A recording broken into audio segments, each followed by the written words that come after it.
దళిత క్రిస్టియన్ను వాళ్ళ హక్కులు అనే దానికి సంబంధించి దళిత క్రిస్టియన్కి రాజ్యాంగం ప్రకారం అతను దళితుడిగా ఆ రిజర్వేషన్ అనేది కుదరదు, దళితుడిగా ఒప్పుకోవటం కుదరదు. దాని ప్రకారంగా ఈ ఎస్సీ ఎస్టీ కేసు పెట్టడానికి కూడా కుదరని పని, దాని ప్రకారంగా ఉద్యోగానికి కూడా అనర్హుడు అనేలాంటి మీరు ఏదైతే చేశారో చేయటానికి ప్రాతిపదిక ఏంటి? 2, దాన్ని అవతలి వర్గం పూర్తి స్థాయిలో మీరు క్రిస్టియన్ మత వ్యతిరేకని, అట్లాగే దళిత వ్యతిరేకి అని చెప్పేసి మీ మీద ఒక పెద్ద ఎత్తున ఉద్యమం చేసే లాంటి ప్రకటనలు, తలలు తీస్తామని, కాళ్ళు తీస్తామని, చేతులు తీస్తామని ఒక వర్గం, ఇంకొక ఎక్స్ట్రీమ్ వ్యవహారం, ఇంకో పక్కన మీ అభిమానులు, దాంట్లో దళితులు కూడా మీరు రాజ్యాంగంలో ఉన్నదే చెప్పారు అనేలాంటి మేధావి వర్గం దీన్ని సున్నితంగా గమనిస్తూ ఉంది. దీంట్లో లోతుని విశ్లేషిస్తారా? అంటే ఇది దురదృష్టం ఏంటంటే సుభాకర్ గారు, అన్ఫార్చునేట్గా కొద్దిమంది నన్ను ఎక్కువ మిస్అండర్స్టాండ్ చేసుకున్నారు ఈ ఇష్యూలో. అది నేను ఖచ్చితంగా చెప్పగలను. అప్పుడు మీరు మీ ప్రియాంబుల్లో చాలా స్పష్టంగా చెప్పారు. ఇదేది కూడా అసలు నేను మాట్లాడింది కాదు.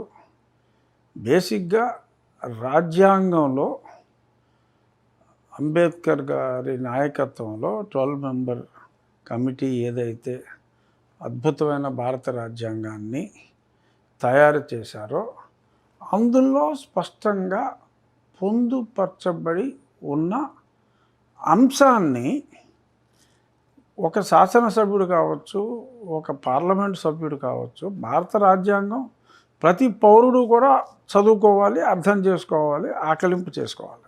నేను మెంబర్ ఆఫ్ పార్లమెంట్ అయిన తర్వాత అంతకుముందు సేలియంట్ ఫీచర్స్ కాస్తో కోస్తో స్పష్టత ఉన్నప్పటికీ పరిపూర్ణంగా నేను ఒకసారి ఎప్పుడైతే మెంబర్ ఆఫ్ పార్లమెంట్ అయ్యి రాజ్యాంగం మీద ప్రమాణం చేయవలసిన అవసరం వచ్చినప్పుడు ఎంపీగా అసలు ఈ రాజ్యాంగం అన్నది కూడా పూర్తిగా చదవాలి అని చెప్పి, నాకు స్వతహాగా పుస్తకాలు చదవటం కొంచెం ఇంట్రెస్ట్ కాబట్టి కొంచెం ఇంట్రెస్ట్తో ఆ రాజ్యాంగాన్ని కూలంకషంగా చదవటం జరిగింది.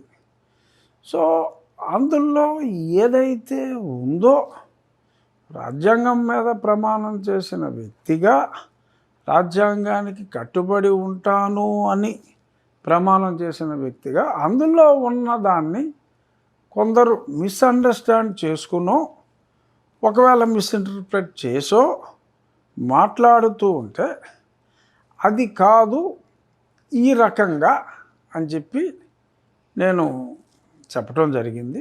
ఆ తర్వాత మరి కాస్త డీటెయిల్డ్గా ఎందుకు వెళ్ళవలసి వచ్చింది అంటే, నేను గతంలో జగన్మోహన్ రెడ్డి నా మీద తప్పుడు కేసులు చాలా పెట్టించినప్పుడు అసలు నేను ఢిల్లీలో ఉండి ఇక్కడ నా మీద రకరకాల హింసాకాండలు లాంటివి చేసి ఉన్న ఈ బ్యాక్గ్రౌండ్లో నేను ఎక్కడ మళ్ళీ నియోజకవర్గానికి వస్తాను అని చెప్పి నా మీద కొన్ని ఎస్సీ ఎస్టీ అట్రాసిటీ కేసెస్ పెట్టడం జరిగింది. అప్పుడు నేను కూడా చాలామంది న్యాయవాదులతో, ఎందుకంటే నేను అన్నిటిలో స్టేలు తెచ్చుకోవాలి ఇవన్నీ ఉన్నాయి. ఆ సమయంలో అసలు బేసిక్గా అసలు కేసు పెట్టాలి అంటే చట్టం చేసినప్పుడు కూడా కొన్ని ప్రికాషన్స్ తీసుకున్నారు. అది కులంతో దూషించాలి, ఒక వ్యక్తిని కులంతో దూషించాలి, అప్పుడు ఎవరైనా విని ఉండాలి. సడన్గా ఎవరికో కల్లో నేను ఏదో కనపడి కల్లో నేను తిట్టానని చెప్పి నన్ను తిట్టాడని చెప్పి చెప్పేయడానికి లేదు కదా. సో పక్కన ఎవరున్నారు, దానికి సాక్ష్యం ఏంటి, ఇటువంటివన్నీ ఏమీ లేకుండా అసలు కలిసిన సందర్భమే లేదు. నేనెక్కడో ఢిల్లీలో ఉంటే ఏదో కెనడీ అని, లేకపోతే అబ్రహాం అనో, లేదంటే typical regular church going Christian నా మీద ఎస్సీ ఎస్టీ అట్రాసిటీ కేసెస్ సంబంధం లేకుండా పెట్టేస్తే, ఇంకొకటి చాలా ఆశ్చర్యకరం. ఒకటైతే I think that fellow is from mister PV Sunil Kumars home town. నేను నా కస్టోడియల్ టార్చర్లో ఏమన్నా ఆయన పివి సునీల్ కుమార్ గారి గురించి ఎస్ ఈ వాజ్ ద సస్పెక్ట్. నాకు ఐ హ్యావ్ క్లారిటీ, బట్ ఏదైనా ప్రూవ్ అయిన తర్వాతే కదా అతను చేసాడని చెప్పి నేను మాట్లాడినప్పుడు ఎవరి మనోభావాలు దెబ్బతిన్నాయంట. అతని ఊర్లో అతను కజిన్ అనుకుంటా, ఏది అతను ఎవరో నాకు తెలియదు. మీరు పివి సునీల్ కుమార్ మీద ఆరోపణ చేస్తే ఆయన అనుచరుడు మనోభావాలు దెబ్బతిని మీ మీద ఎస్సీ ఎస్టీ కేసు నా పెట్టడం మీద జరిగింది. ఎస్సీ ఎస్టీ కేసు పెడితే అది రిజిస్టర్ చేశాడు లోకల్ పోలీసు. అది జగన్ ప్రభుత్వంలోనేనా? అవును, అప్పుడే ఎవరెవరో అసలు దానికి వేరే కేసు ఏదన్నా అంటే అదొక రకం, ఎస్సీ ఎస్టీ కేసు పెడతావేంటి అన్న దగ్గర ఎస్ అసలు అర్హత ఒకటి, కంటెంట్, ఇంకొకటి whether is the person really eligible, చట్టబద్ధత ఏంటి అసలు? ఆ చట్టబద్ధత అన్న దాని మీద ఈ డిస్కషన్స్ అన్నీ రావడం జరిగింది, వాటిని మెన్షన్ చేయడం జరిగింది. నేను నా చిన్నప్పుడు నేను ఫస్ట్ స్కూల్లో జాయిన్ అయింది విజయవాడ నిర్మలా కాన్వెంట్లో. ఆ తర్వాత సెయింట్ ప్యాట్రిక్స్ అని మెడ్రాస్లో అడయార్లో కూడా చాలా సంవత్సరాలు నేను చిన్నతనంలో విద్యాభ్యాసం జరిగింది. మధ్యలో ఒకే మాంటిసోరీలో వేరే దగ్గర చదివినప్పటికీ మళ్ళీ ఇంటర్మీడియట్ వచ్చేటప్పటికి ఆంధ్ర లైలా కాలేజే. And my grandfather Sirish Raju garu is the biggest donor for Nirmala convent, Atkinson, Laila college, Maris Stella, అన్నిటికీ ఆయన మేజర్ డోనరు. ఆయన ఎప్పుడు ఎంతమందికి సీట్లు చెప్పినా కూడా ఇమ్మీడియట్గా అక్కడ సీట్లు ఇచ్చేవారు, ఈ being the major donor. So అలాగా ఎప్పుడూ కూడా ఒక మతానికి అగేన్స్ట్ అనే కాన్సెప్టే లేదు. నేను చదువుకున్న స్కూళ్ళు కాలేజ్ కూడా అదే అయినప్పుడు అసలు నేను వ్యతిరేకంగా ఉండి అవసరం లేదు, అవకాశం లేదు. And in fact I respect that religion that most. ఇప్పుడు మను సిద్ధాంతాన్ని చాలామంది తప్పు పడతారండి. ఎందుకంటే ఈ మను ధర్మం ప్రకారం ఈ కులాలు వచ్చినాయి, అనవసరంగా ఈ కులాలు వచ్చినాయి, హిందూ మతంలో ఈ కులాల వల్లనే వర్ణ వ్యవస్థ, ఎంతో కొంత వర్ణ వ్యవస్థ వలన ఇబ్బందులని మాట్లాడతారు. అంటే నేను దాన్ని మంచి చెడులోకి నేను వెళ్ళాల, ఎందుకంటే ఆ స్థాయి నాది కాదు. చాలా అర్థం చేసుకోవాల్సిన అవసరం ఉంది, నేను దాని జోలికి వెళ్ళను. బట్ కుల వ్యవస్థ అనేది లేని ఒక గొప్ప మతం Christianity. There is no caste system in Christianity.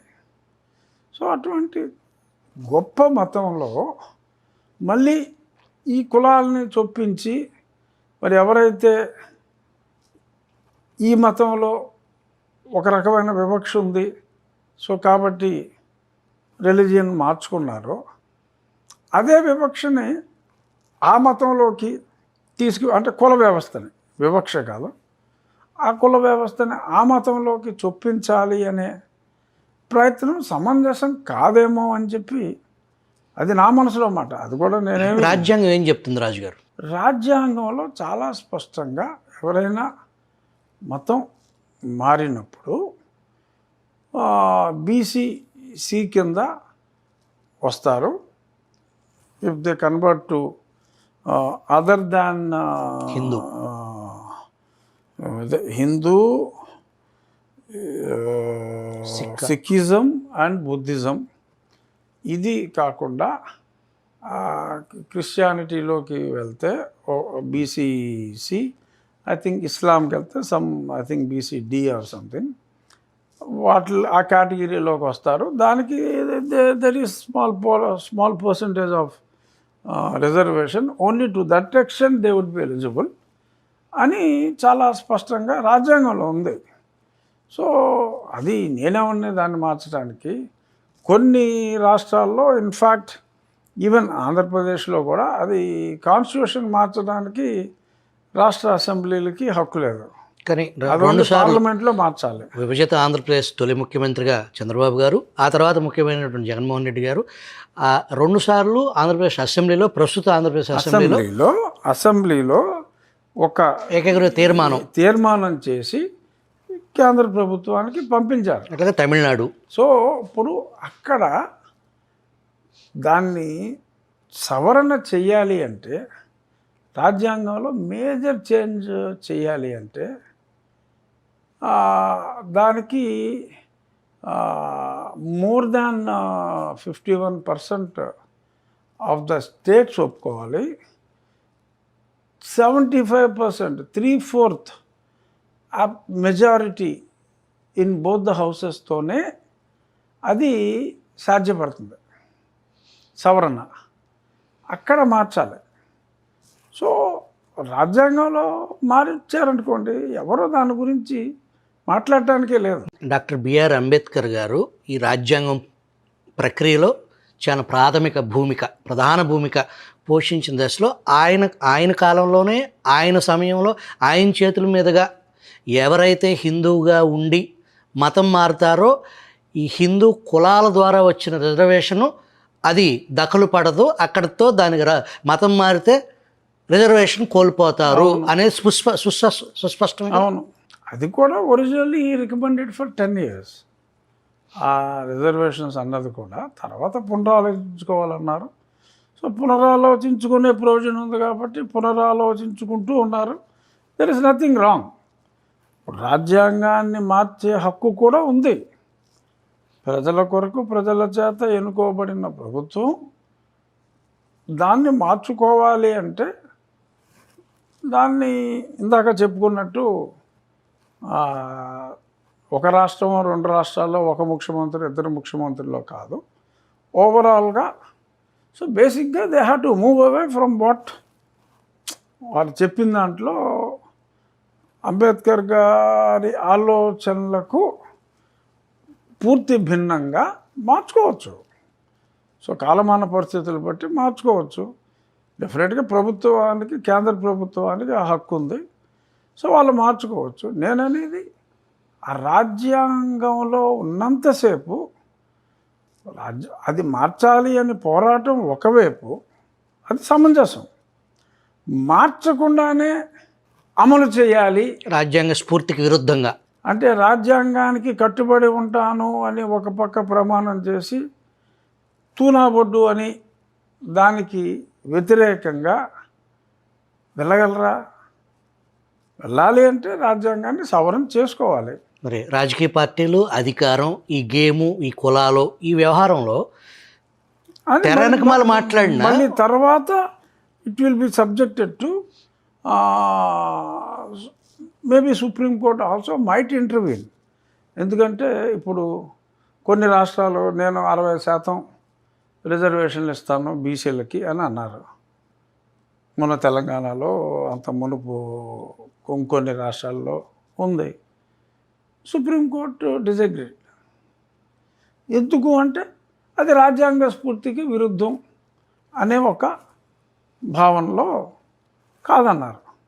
So రాజ్యాంగాన్ని మార్చే అధికారం పార్లమెంటరీ వ్యవస్థకి ఉన్నప్పటికీ అది పూర్తిగా ఆ ఒరిజినల్ స్పిరిట్ ఆఫ్ ద కాన్స్టిట్యూషన్కి it should not be in total violation అని కూడా ఉంది. సో అది ఎలా ఇంటర్ప్రిట్ చేస్తారు అనేది నా వరకు నేను రాజ్యాంగాన్ని గౌరవిద్దామనే మాట్లాడాను తప్ప ఇప్పుడు ఆ రిజర్వేషన్ పెంచినందువల్ల అందులో క్రిస్టియానిటీలోకి కులాన్ని ప్రవేశపెట్టినందువల్ల in what way I'm affected? I'm least affected. I can't say I'm least bothered. ఎందుకంటే రాజ్యాంగ పదవిలో ఉన్న వ్యక్తిగా అటువంటి మాటలు మాట్లాడకూడదు. బట్ రాజ్యాంగాన్ని గౌరవించవలసిన బాధ్యత ఉంది కాబట్టి వ్యతిరేకంగా ఎవరైనా మాట్లాడితే అది వ్యతిరేకము అని చెప్పవలసిన బాధ్యత సటన్లీ నా మీద ఉంది. మీరు మాట్లాడేది రాజ్యాంగానికి వ్యతిరేకం అని చెప్పవలసిన బాధ్యత అయితే నా మీద ఉంది. సో ఆ బాధ్యత ప్రకారం నేను చెప్తున్నాను తప్ప నేను క్రిస్టియన్ మతానికి ఎట్టి పరిస్థితుల్లోనూ వ్యతిరేకం కాదు.